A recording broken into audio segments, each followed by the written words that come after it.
The last safe walk. Before Emily Carter disappeared, there was a question Lucas Reed used to ask her. He asked it casually, the way children do, without realizing how dangerous honest answers can be. Whenever they walked to school together, past cracked sidewalks and half-buried snowbanks, Lucas would ask Emily what she wanted to be when she grew up. What do you want to A become in teacher, the future? a doctor, I wish something to be important. invisible. Emily never hesitated. She always gave the same answer. She said she wanted to be invisible. At first, Lucas thought it was a joke. Then he thought it was shyness. But over time he realized she meant it. Emily didn't say she wanted to disappear. She said she wanted to be invisible. Because invisible things don't get noticed. They don't get pointed at. They don't get followed home. They don't get whispered about in hallways. Emily told Lucas that girls at school called her strange. That teachers forgot her name. That being unseen felt safer than being chosen. Years later, investigators would return to that sentence again and again. Because invisibility is not just a wish. It's a vulnerability. And someone noticed. In true crime, some cases begin loudly, with alarms, sirens, chaos. Others begin quietly. So quietly that by the time anyone realizes something is wrong, the moment to stop it has already passed. This is one of those cases. In early 2005, Buffalo, New York was in the grip of one of its coldest winters in decades. Snowbanks lined the streets well into February. The sun set early, and when it did, entire neighborhoods seemed to vanish into darkness.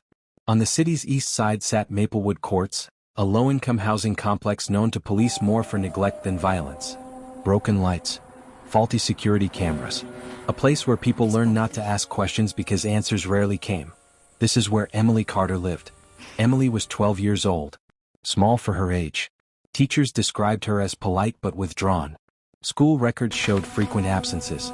When asked why, she usually said she was sick, though staff suspected something else. Emily lived with her mother, Rachel Carter, who struggled with alcoholism and untreated depression.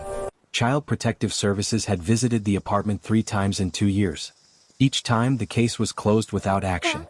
Emily learned early how to stay invisible. But she wasn't alone. Every morning and afternoon, Emily walked to school with Lucas Reed, a boy 1 year older who lived 2 buildings away. Neighbors noticed him waiting for her even on days when the temperature dropped below zero. Lucas's home life wasn't stable either, but teachers later said he was fiercely protective of Emily, stepping between her and bullies, sharing lunch when she didn't have one, and walking her home even when it meant missing his own dinner. To outsiders, it looked like puppy love. In hindsight, it looked like the last thing keeping Emily visible. February 3, 2005. The day Emily disappeared began like any other. School records show she attended all classes. She was marked present in homeroom at 8:11 a.m. A teacher later remembered her finishing a math quiz early and spending the rest of the period staring out the window. At 3:02 p.m., Emily was dismissed. Lucas was absent that day. That detail would haunt him for the rest of his life. Emily was last seen walking toward the Grant Street bus stop, a poorly lit stretch of road bordered by an abandoned convenience store and a chain-link fence. She was wearing a blue winter jacket with a broken zipper, gray gloves, a red knit hat, slightly too big for her head. At approximately 6:47 p.m., a resident from Building C reported seeing a dark van parked near the bus stop. The engine was running. No one was visible inside. At 6:52 p.m., another witness noticed a young girl standing alone, shifting her weight from foot to foot, rubbing her hands together against the cold. At 7:10 p.m., Lucas Reed arrived at the bus stop. Emily was gone. All that remained was one glove, half buried in snow near the curb. Lucas didn't go home. Instead, he ran, building to building, street to street, asking anyone he saw if they had seen Emily. By 8:03 p.m., Rachel Carter called 911. She told the dispatcher her daughter hadn't come home. The response was slow. When officers arrived, they noted Emily's troubled home environment. One report mentioned the possibility that she had left voluntarily. No Amber Alert was issued that night, or the next day. By the time detectives canvassed the area, security camera footage from nearby businesses had already been overwritten, a standard 24-hour loop. The van was never identified. No license plate. No witnesses who saw a face. No physical evidence beyond the glove. Within a week, the case file included a word that would follow it for years. Runaway. Lucas disagreed. Even at 13, he insisted something was wrong. He returned to the bus stop every evening for nearly a month, standing in the cold long after his fingers went numb. Police reports describe him as fixated and emotionally involved. They stopped taking his statements. The search that faded. For the first 2 weeks, volunteers searched nearby woods, drainage areas, and abandoned buildings. Nothing. As days turned into weeks, attention faded. News coverage dwindled. Another missing child from a poor neighborhood quietly slipped out of public consciousness. But something about Emily's disappearance didn't fit. There was no note, no known conflicts, no pattern of running away. And most importantly, Emily left something behind. Children planning to run usually take what little they value. Emily left her favorite sketchbook on her bed. 3 months later, on May 14, 2005, hunters traveling along a Forest Service road nearly 90 miles south of Buffalo reported seeing a figure near the tree line. At first, they thought it was an animal. Then it stood up. It was a girl, barefoot, underweight, and barely able to speak. Authorities arrived within minutes. When they asked her name, she didn't respond. When they showed her photos of missing children, she stared at one picture for a long time, then turned away. Dental records would later confirm what no one expected. The girl was Emily Carter, alive. But the relief didn't last. Because whatever happened during those 3 months didn't just take Emily away. It taught her exactly what being invisible cost. And what she would later refuse to say would raise more questions than her disappearance ever did. The girl who survived. When Emily Carter was found alive in May of 2005, headlines briefly celebrated what many called a miracle. A missing child, gone for nearly 3 months, had survived. But behind hospital doors, investigators quickly realized something was deeply wrong. Emily didn't behave like a rescued victim. She behaved like someone still trapped. The silence. At the hospital in Pennsylvania, doctors noted extreme signs of psychological trauma. Emily startled violently at sudden movements. Male voices caused visible distress. When touched unexpectedly, she recoiled as if anticipating pain. Most alarming was her silence. She could speak. Medical tests confirmed it. She simply refused to. Detectives waited days before attempting an interview. When they finally did, Emily stared at the floor and dissociated entirely. She did not cry. She did not ask for her mother. She did not ask to go home. When shown a photo of the Buffalo bus stop, her heart rate spiked so rapidly that the interview was stopped immediately. Whatever had happened during those missing months wasn't just abuse. It was conditioning. The moment that changed everything. Authorities believed that reuniting Emily with a familiar face might help. Against medical advice, they contacted Lucas Reed. By now, Lucas was skeletal from stress, sleep-deprived, and consumed by guilt. He arrived at the hospital believing his presence would comfort her. It didn't. The moment Emily saw him, she screamed. Not fear, panic. She thrashed violently, clawing at the bed rails, sobbing so hard she couldn't breathe. Nurses restrained her as sedatives were administered. Lucas was escorted out. That moment quietly reshaped the case. Doctors later explained it this way. Lucas represented the last moment of safety before the abduction. Seeing him forced Emily's mind back to the exact instant her life split in two. From that day forward, contact between them was forbidden. Lucas was not allowed to see her again. Erased from her own life. After 6 months in psychiatric care, doctors concluded Emily could not return to her former environment. Her mother failed multiple evaluations. CPS terminated reunification efforts. Instead, an unusual decision was made. Emily Carter was placed into the foster system under a sealed identity. Her name was changed. Her records were restricted. Her case file was split. One version accessible to police, the other sealed by court order. To the public, Emily Carter was still listed as a recovered missing child. But legally she no longer existed. Lucas Reed, the boy who stayed. Lucas never recovered from the hospital incident. Friends said he stopped smiling entirely. School records showed declining grades, frequent fights, and eventual suspension. Teachers noted obsessive behavior, particularly around crime, law enforcement, and missing persons cases. After graduation, Lucas joined the military briefly, then entered the police academy. By his late 20s, he had become a detective specializing in cold cases and missing children. Colleagues later said there was something unsettling about how much he cared. Like he was chasing something that never stopped running. The girl with the new name. Meanwhile, Emily grew up under a different identity. She moved through 3 foster homes and eventually aged out of the system. Records show above-average intelligence, artistic ability, and emotional detachment. No criminal record. No social media footprint. No contact with her past. By her early 20s, she had relocated to New York City, where she worked under the radar. quiet jobs, cash payments, no personal attachments. Until she crossed paths with someone who knew Lucas Reed, the brother.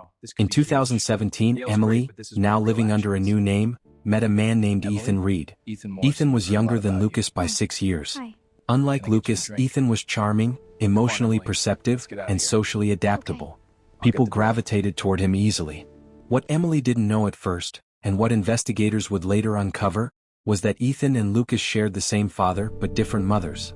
They were half-brothers, and their family history was anything but clean. The money. Ethan's mother, Margaret Reed, married Lucas's father when Lucas was still a child. The marriage didn't last. Court records later revealed that during the divorce, Margaret quietly siphoned millions of dollars from her husband through shell accounts, falsified business expenses, and offshore transfers. By the time the fraud was discovered, the money was gone. No charges were filed. Lucas's father settled privately, and soon after, his health declined. Lucas never benefited from the money. Ethan did. Margaret invested the stolen funds aggressively: real estate, private equities, overseas accounts. By the time Ethan reached adulthood, he was quietly wealthy, and dangerous in ways that weren't immediately visible. The connection no one saw. Emily and Ethan met casually. Hi. No dramatic introduction, no red flags at first. What drew her to him wasn't romance. It was familiarity. Ethan spoke like Lucas, same cadence, same expressions, but without the weight of guilt and grief. Being around him felt safe. Too safe. When Emily eventually learned who Ethan's brother was, she didn't panic. She went numb. Because for the first time since her abduction, the past wasn't chasing her. It was standing in front of her, smiling, leaving together. In 2019, Emily disappeared again. Not reported missing. Not flagged. She left New York City with Ethan Reed. Bank records show large transfers shortly before they left. Shell companies tied to Margaret Reed liquidated assets overseas. Within months, Ethan and Emily resurfaced under new business entities: luxury real estate, art investments, private trusts. They became rich. Quietly. Effortlessly. Illegally. And buried beneath that wealth was a connection tying Emily's trauma, Lucas's obsession, and a family built on stolen money. Where part 2 ends. Because this wasn't just a story about a missing girl anymore. It was about a survivor who learned how to disappear, a detective who never stopped searching, and a family whose crimes stretched far beyond money. And in part 3, everything collapses. Because some secrets don't stay buried. They resurface. Violently.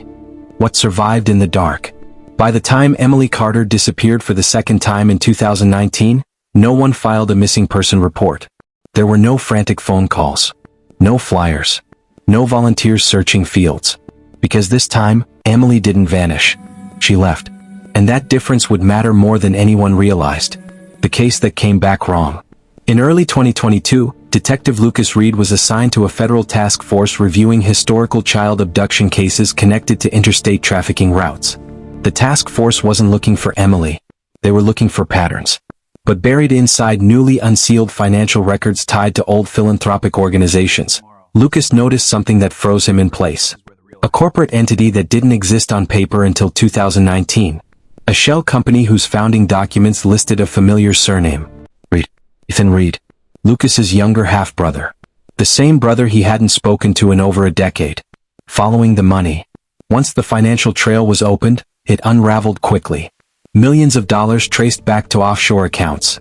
The same accounts linked years earlier to Margaret Reed, Ethan's mother. Money stolen during a divorce no one ever prosecuted. Money that should have disappeared. Instead, it multiplied. Real estate holdings. Art acquisitions. Private equity buy-ins. And attached to those assets was a second name, buried deep inside legal filings under amended identities. A woman who did not officially exist. But Lucas recognized the pattern. He had spent his career learning how people disappear. And this disappearance felt deliberate. The photo. The moment everything shifted came from an unlikely source. A routine audit of art purchases revealed a private acquisition, a contemporary series depicting abstract figures standing alone in snow-covered urban spaces. The artist worked under a pseudonym. But one image stopped Lucas cold. A painted bus stop. A single glove on the ground. A dark, faceless van in the background. Lucas didn't need a name. He knew who painted it. The confrontation that never happened. Protocol would have required Lucas to report the conflict of interest immediately. He didn't. Instead, he took personal leave. He flew alone, No badge. No weapon. No backup. He found Emily living quietly under another name, in a coastal city far from Buffalo. She looked healthy. Older. Stronger. Untouchable. She didn't run when she saw him. She didn't cry. She simply waited. What was never said. Lucas later documented that meeting in a sealed affidavit that would only be released if he died in the line of duty. According to that document, Emily did not deny anything. Not the money. Not the second disappearance. Not the man who abducted her as a child. And not what happened to him years later. What investigators would eventually piece together was this. Emily had crossed paths with her abductor again as an adult. Not by chance, but through the same charitable networks that once gave him access to vulnerable children. He hadn't changed. He had simply aged. This time, Emily wasn't 12. And she wasn't alone. The man died during that encounter. The death was staged as a break-in. And the truth was buried using the same tools that once buried her: silence, power, and money. Why Ethan mattered. Ethan Reed was never just a bystander. He understood money. He understood leverage. And he understood how to erase paper trails. But what made him dangerous was not intelligence. It was loyalty. Not to Emily, but to survival. Investigators later concluded that Ethan didn't help Emily because he loved her. He helped her because he recognized something familiar. A system that failed quietly. A truth no one wanted uncovered. A crime that would never matter unless someone forced it to. Together, they built a life that couldn't be dismantled without exposing everything else, including decades of institutional neglect. The decision. Lucas returned to New York and filed a partial report. He flagged financial irregularities. He recommended further review. And then, deliberately, he stopped short. He did not name Emily. He did not name Ethan. He closed the loop just enough to satisfy oversight without igniting a fire. Because if the truth came out fully, it wouldn't just destroy them. It would expose how many times the system looked away. The final consequences. In late 2023, Lucas Reed resigned from the force. No scandal. No ceremony. 6 months later, he testified anonymously before a closed federal panel investigating historic failures in child protection cases. The panel's findings were never made public. Shortly after, several charitable organizations dissolved overnight. Quietly. Emily never returned to Buffalo. She never reclaimed her name. She never spoke publicly. And she never disappeared again. The case filed today. Officially, the Emily Carter case is marked closed. Recovered child. No charges. No suspects. But in reality, the case exists in fragments. A glove in an evidence locker. A painting that no one explains. Money that should never have existed. And a survivor who learned that justice doesn't always come from courts. Sometimes it comes from endurance. Sometimes from silence. And sometimes from refusing to let the past own the future. Final word. This case isn't remembered because of how it ended. It's remembered because of what it reveals. That survival doesn't always look like innocence. That truth isn't always clean. And that some people don't come back to be saved. They come back to finish what was started.